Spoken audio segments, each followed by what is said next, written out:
Well, here we are in mid-September 2014, and the President and the Congress are debating whether or not we should fight another war in Iraq. The President is increasingly being referred to as the reluctant warrior, and he's insistent that we not commit ground troops or boots on the ground to fight the current threat of ISIS, or ISIL as the President likes to call it, in Iraq. So since it seems like we're about to stumble into another war, and I wrote a book about how to avoid wars or how to fight wars more successfully than what we have since the end of World War II, I thought I'd provide some of my ideas for our current situation. From the first part of my book, one of the things that we've failed to do since World War II is to directly involve the American people in the war effort. And I think that what we should do right now is commit ourselves as the American people, and hopefully the government will follow, is that the American people need to be involved in a more direct fashion, more so than what's currently being done, is that's strictly with polling information that somehow is gathering a sense of what the American people want. What I mean by involvement, I mean direct involvement, and I go into that in my book about reviewing what some of the things we did during World War II to involve the American people in the war effort. We need to do that again, and later on in this video I'll explain some of the ideas I have on how to do that. The next thing is that we need to recognize the true nature of the threat. And that is a problem.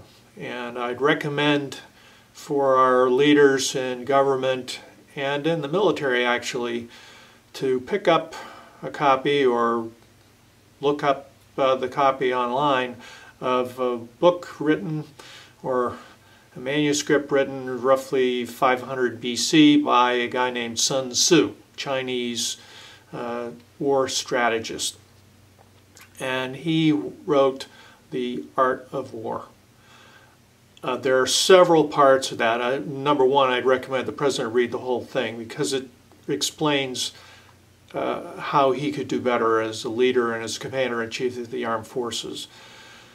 But the second thing, he's got some very valuable information there, or shares some knowledge on what we need to do. And one of the main things that Sun Tzu said is that you have to know yourself and you have to know your enemy if you're going to succeed in warfare.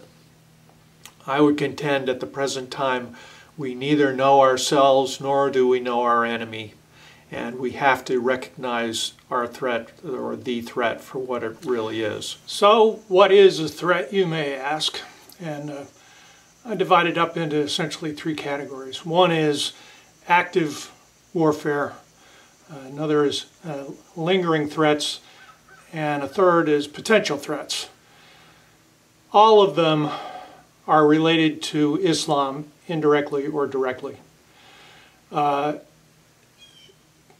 every one of you, I'm sure, have seen the horrific events over the last several months in Iraq and eastern Syria with ISIS, where they've beheaded Western journalists and aid workers and put it out on the internet as a threat, and basically begging us to come and get them. That is what a lot of people say is, oh, that's radical Islam. Well, this is the true face of Islam. If you go back in history, back to 632 at the time of the Prophet Muhammad's death, this is how, over time, Islam has spread. So to say that this is some sort of an anomaly, I think, is incorrect. This is what it is, and this is what we're up against. I'm not saying that this is a majority of Muslims are participating in this, but it's a significant number, enough to make life miserable for the Muslim world and for Western civilization. So the active war threat it takes the form of organizations such as ISIS, Al-Qa'ida, Boko Haram, El-Shabab in Africa, Hezbollah, Hamas. All of these are groups that are sworn to destroy Israel, and those that they're sworn to destroy our Western lifestyle. So that's problem number one, and a look at the map of the world can see that North Africa is largely involved with the problems. Sub-Saharan Africa from west coast to east coast is involved with the problem, in addition to the Ebola outbreak in Western Africa. Yemen, and to a lesser extent, problems in China and in Russia. And of course, Israel, dealing with Hamas and Hezbollah, is a fairly constant threat that Israel has dealt with since its inception. So that's active war, active threats. Next is a lingering threat, and that you can't ignore the threat of Iran, which is on the edge of acquiring nuclear weapons. Iran is a Islamic theocracy, and they are also committed to the destruction of Israel and to the destruction of Western civilization. The acquisition of nuclear warheads is going to just exacerbate that problem. And the third area is a global area. If you look at the map of the world and you look at the population, the Muslim population in Western countries, principally in Western Europe, United Kingdom, the United States, Russia, and China, there's a significant population, Muslim population in each of those countries, and there's potential threat there. With this latest ISIS threat, there's been a lot in the news about individuals, principally from Muslim communities in Minnesota, that have entered the battle against or on the side of ISIS.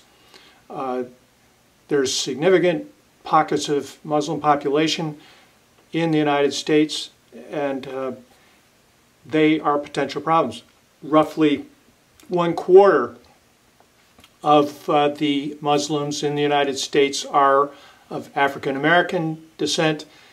They have high unemployment.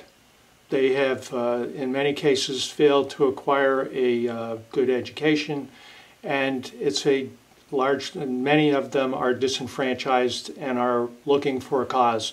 And Islam provides them with a cause, and with a spark from an organization like ISIS and training from organizations like Al-Qa'ida and ISIS, we have potential problems. The problem is even worse in Europe, where there is virtually no attempt to assimilate Muslims into the society, yet there are very high percentages within the population of Muslims, principally from North Africa and the Middle East. So those are the threats that we have to agree to and we have to admit to. We cannot say that ISIS isn't Islamic. IS stands for Islamic State, and to deny anything but the fact that it's Islamic is foolhardy.